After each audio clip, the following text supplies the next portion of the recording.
Vamos ouvir os técnicos Vojvoda e Felipe Luiz depois do empate Fortaleza e Flamengo. Vamos lá. Sabemos que ahora en este momento están jugando los dos times que están brigando acima.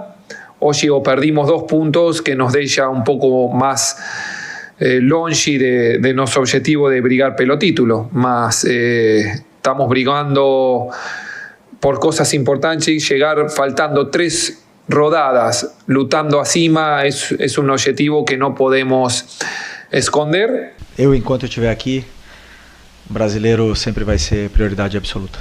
Então, eu levo isso, o Campeonato Brasileiro, como o campeonato mais difícil que existe. O campeonato onde está a regularidade, onde você passa por inúmeros momentos, passa por data FIFA, viagens e tudo mais, e é o campeonato mais difícil para mim que tem para conquistar, e é um dos que eu mais tive prazer em ganhar como jogador. Me incluo, sim, nessa culpa de não poder estar disputando. Não sei se estamos praticamente, sinceramente, não olho muito a tabela, mas não sei se estamos totalmente fora da briga.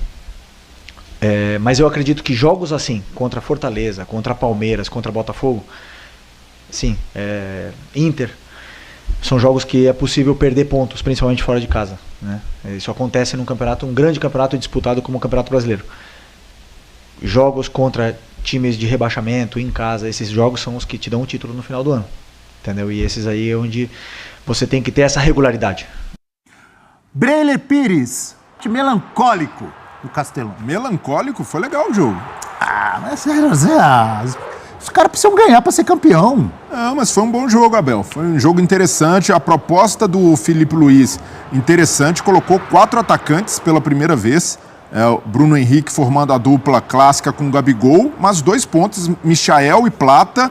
E o Flamengo com uma maneira interessante e nova de jogar, e até com muita variação desse sistema com 4 atacantes. Eventualmente ali o Michael recompunha pelo lado esquerdo, o Plata tinha mobilidade para circular pelo meio, o Gabigol também voltando muito, trocando de posição com o Bruno Henrique. Uma alternativa interessante e até ousada do Felipe Luiz para jogar contra o Fortaleza. Fortaleza que continua sem perder como mandante no Campeonato Brasileiro, não tem nenhuma derrota. É um empate, sim, mas em que o Flamengo, para mim, teve o controle das ações. O Fortaleza não conseguiu impor o seu ritmo, e a gente sabe que o ritmo do Fortaleza ele se impõe mesmo com menos de posse de bola. E aí, depois da expulsão, que o Flamengo se fragilizou ali nessa proposta de querer ganhar o jogo. Essa expulsão do Pulgar custou muito, e para mim uma expulsão que é rigorosa não por esse cartão é justíssimo, mas pelo primeiro que o Pulgar... Mas nesse aí podia ser vermelho direto também, hein? Acho que é amarelo, era a advertência correta, mas o primeiro cartão do Pulgar para mim foi muito rigoroso. Mas... Você não acha que colocou em risco a integridade física do adversário? Não acho que seria muito rigor dar o vermelho direto nesse lance. Mas ainda assim, Abel, o que eu quero ressaltar é como o Flamengo, mesmo com um jogador a menos, manteve o seu ímpeto, manteve-se até criando oportunidades. É claro, jogar contra o Fortaleza, no Castelão, torcida empurrando, o time vai sofrer em algum momento, mas a atitude do Flamengo me agradou muito. Foi uma atitude competitiva, não foi uma atitude de um time que está ali com chance remota de título. Pelo contrário, foi querendo o tempo inteiro ganhar o jogo, o Alcaraz com chances no final. O Flamengo se abriu, se topou correr riscos, e esses são indícios muito positivos do trabalho do Felipe Luiz. Sei que é cedo ainda para dourar a pílula, para encher a bola do Felipe Luiz. Tudo bem que ele ganhou um título importante, mas para mim o Felipe Luiz entende muito bem o que é o sarrafo do Flamengo. O Felipe Luiz não é um técnico resignado. Olha, empatamos aqui com Fortaleza, 0-0, a gente perdeu um jogador. Não, estava ali insatisfeito com o empate, dizendo que jamais vai comemorar empate. Pela maneira como ele lançou o time, até pela escalação com 4 atacantes, a ideia era ganhar o jogo. Então, nessa reta final de Campeonato Brasileiro, o Felipe Luiz mostra para o torcedor rubro-negro que ele sabe qual é o nível de exigência.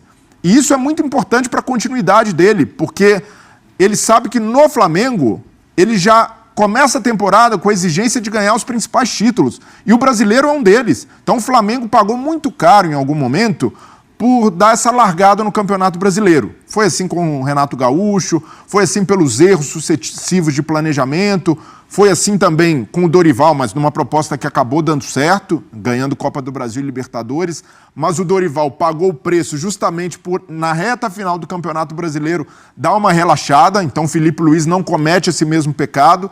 Então, para mim, ele começa muito bem, justamente por ser um jogador da casa, um jogador que passou 5 anos como atleta do Flamengo, que ele tem essa percepção de que o torcedor do Flamengo não vai... A Copa do Brasil daqui a pouco já vai ser algo do passado. Ele já precisa pensar à frente e, nesse aspecto, ele tem demonstrado muito repertório e muita ousadia de colocar o Flamengo para jogar para frente. Mudamos de assunto, falamos de... É bom ver o Flamengo treinado pelo técnico Filipe Luís. Pode até não conseguir a vitória, é óbvio. O Flamengo não vai entrar em campo com a certeza da vitória e nem sempre vai conseguir o resultado positivo. Mas a forma como o Flamengo joga, os jogadores sabendo muito bem o que fazer dentro de campo, é um time muito bem treinado pelo técnico Filipe Luís. Parabéns ao técnico Filipe Luís, não pelo jogo contra o Fortaleza, mas pelo trabalho que ele vem fazendo à frente do Flamengo. É por isso que eu digo, independentemente de quem ganhar a eleição no dia 9 de dezembro, eu tenho certeza que o vencedor desse pleito vai manter o técnico Filipe Luís, porque o trabalho que ele vem fazendo é sim digno de muito elogio. Além disso, ele está tendo que lidar com desfalques a todo momento, ele não tem um elenco completo à disposição dele, e mesmo assim ele faz um grande trabalho à frente do Flamengo. Dito isso, galera, vamos para a informação do vídeo, a informação mais importante do vídeo. Acabou a novela Hugo Souza, o Corinthians depositou na conta do Flamengo nessa terça-feira 800 mil euros à vista e comprou o goleiro Hugo Souza. Comprou 60%, o Flamengo vai manter 40%. Vamos lá, vamos recapitular toda essa história. Quando o Flamengo emprestou o Hugo Souza ao Corinthians, botou uma opção de compra de 800 mil euros por 60%, e essa opção deveria ser exercida até o dia 30 de novembro, ou seja, até esse sábado. Nessa opção de compra, o Corinthians poderia parcelar em 4 parcelas iguais, no valor igual, caso o Flamengo aceitasse o fiador apresentado pelo Corinthians. O Corinthians apresentou 3 fiadores, o Flamengo negou os 3. Ah, por que isso? O Flamengo, em contrato, não era obrigado a aceitar o fiador. Entendia que se aceitasse o fiador, iria correr risco de levar calote, tal como aconteceu com o Mateuzinho, que está tendo uma dificuldade absurda para receber os valores dessa venda do lateral direito ao Corinthians. Então o Flamengo não queria correr esse risco. O tempo passou, a guerra de narrativas, e a gente sempre falando que o Flamengo estava certo, porque estava se baseando em contrato. A guerra de narrativas, o torcedor do Corinthians achando que o Flamengo estava, entre aspas, arrependido pelo negócio, por isso estava dificultando a vida do Corinthians. E aí o Corinthians viu que não tinha uma outra maneira de ficar com o Hugo Souza a não ser pagando o valor à vista. E foi o que aconteceu nessa terça-feira. 800 mil euros, hoje, na cotação de hoje, dá quase 5 milhões de reais. Para ser mais exato, 4 milhões e 800 mil reais. Repito, por 60%. Mas o Corinthians já tinha pago 1 milhão pelo empréstimo dele, 1 milhão de reais pelo empréstimo dele, e 1,5 milhão por conta de 3 jogos que o Hugo Souza jogou contra o Flamengo. Então, o valor total investido pelo Corinthians ao Flamengo para ter o Hugo Souza foi de 7 milhões e 300 mil reais. 1 milhão, repito, pelo empréstimo, 1,5 milhão pelos 3 jogos que ele entrou em campo e 4,8 milhões de reais por 60% dos direitos econômicos do atleta, e o Flamengo mantém 40% dos direitos econômicos. Agora, o Hugo Souza vai assinar o contrato dele com o Corinthians em definitivo, válido por 4 temporadas. O Hugo Souza, durante o empréstimo, ele tinha o menor salário do elenco profissional do Corinthians. É isso mesmo que vocês estão ouvindo. Porque, entre aspas, ele chegou em baixa, ele não estava muito valorizado no futebol, teve uma passagem não muito boa pelo Campeonato Português, e aí ele topou. Só que ele chegou e foi muito bem, se adaptou muito rápido, se tornou capitão. Hoje, a torcida do Corinthians é apaixonada pelo Hugo Souza, ele está super adaptado à cidade paulista. Então foi uma adaptação muito rápida, ele se deu muito bem. Tanto é que ele comemorou muito nos bastidores o fato de ter sido comprado pelo Corinthians. Ele estava deixando muito claro nos bastidores que queria permanecer no Corinthians, mas obviamente não ia brigar com o Flamengo por conta disso.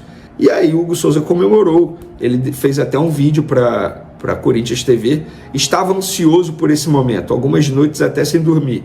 Agora com certeza vou ter as minhas noites de sono mais tranquilas, disse aí o Hugo Souza. Não foi só isso não, nos bastidores ele quase chorou de emoção por conta dessa permanência no Corinthians, porque ele queria muito ficar, ele está muito feliz no Corinthians. Isso não é nenhuma demagogia. Então, no fim das contas, eu acho que foi um desfecho positivo para todo mundo. O Flamengo conseguiu vender 60% de um jogador, além de ter arrecadado mais valor aí por outros motivos, pelo empréstimo, por ele ter sido escalado contra o Flamengo, um jogador que não seria aproveitado. Se ele fosse voltar para o elenco, hoje seria a terceira, quarta opção no elenco. O Corinthians achou um goleiro, estava buscando, depois de ter perdido o Cássio, de ter perdido outro goleiro que foi vendido para o futebol inglês, estava buscando e achou um goleiro por apenas 800 mil euros. E o jogador, que hoje está feliz, adaptado, enfim, queria permanecer na cidade paulista, então foi um desfecho positivo para os três lados. Existe aí, no meio da torcida do Corinthians, uma narrativa de que o Flamengo não queria vender, muito pelo contrário, o Flamengo queria vender, só que o Flamengo queria receber. Entende? Porque o Corinthians é mal pagador. A culpa não é do Flamengo, a culpa não é de ninguém. Na verdade, a culpa é do Corinthians, por ser um mal pagador. Inclusive, dirigentes do Cuiabá acompanharam toda essa história e estão revoltados, porque o Corinthians tirou do bolso 800 mil euros para pagar a compra do Hugo Souza e ainda estão devendo a compra do Ranieri lá junto ao Cuiabá. Então, de fato, o Corinthians merece ter essa fama de mal pagador, de caloteiro, porque não vem honrando com seus compromissos financeiros nos últimos tempos. Mas, com o Flamengo agora, em relação ao Hugo Souza, honraram, pagaram à vista, está na conta do Flamengo. O Flamengo recebeu aquilo que queria receber, negociou um jogador, o Corinthians agora tem esse jogador e pronto. O Hugo Souza está feliz e pronto. Está todo mundo feliz, a história, a novela acabou linda e bela para todo mundo.